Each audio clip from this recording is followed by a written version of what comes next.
What's up, athletes? Dave from RacquetFlex.com. You're here because you believe that you can maximize your potential by applying the law of success: learn, apply, and win.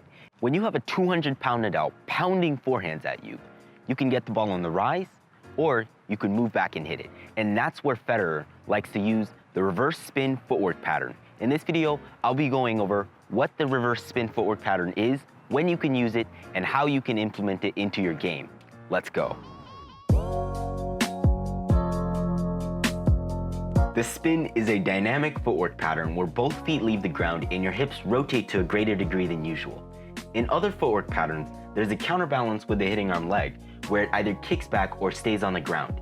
In the spin, there's no counterbalance with the hitting arm leg, and as a result, your hips will rotate more. Federer, along with almost all of the top pros, will use this footwork pattern in order to neutralize high, deep balls with a lot of topspin by elevating themselves off the ground and increasing their torque. One thing to note is that ideally, players will aim to make contact at the ball's apex. That's why you'll see them move so far back to hit this shot. So I'll break this down into two phases. First, we'll dive into the preparation, which is the movement to the ball, and then we'll go over the execution, or the actual footwork pattern. Like in most situations, split and initiate the hip and shoulder turn immediately.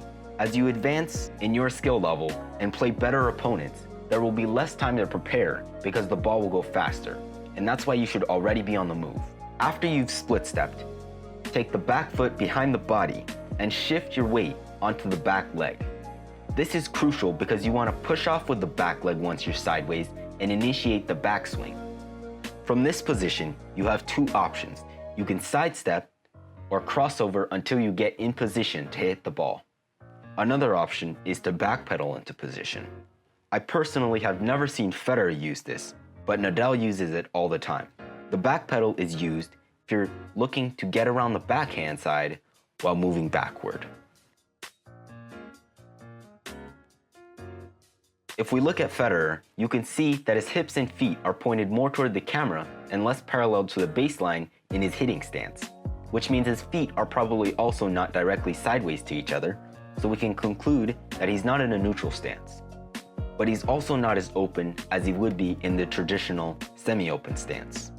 There are varying degrees of openness in the semi-open stance, and for the reverse spin, you want to be a little more turned sideways than usual.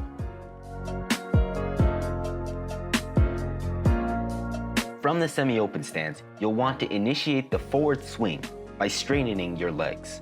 Straightening the legs at the right time with enough force is important because the leg drive is what allows you to get off the ground. While you straighten, initiate the rotation of your hips and shoulders back to the net. This is the torque force that will allow your body to spin around to the other side. When you're in the air, you'll want to keep your back leg relatively still instead of kicking it back.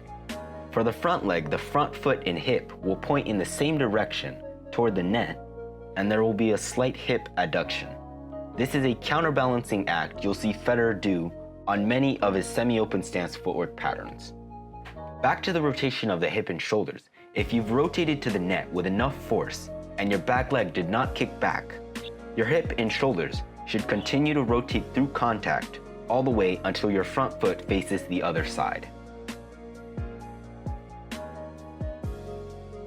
On the landing, if you've created enough momentum moving backward, and if you have the athleticism, you want to kick your back foot out with a hip. This is a counterbalance to the momentum that's being created through the shot, and the front leg will bend at the knees as it makes contact with the ground. This will allow a quick recovery. So that's it, guys. Thanks so much for watching. I hope you got some insight into how to hit the forehand while moving backward.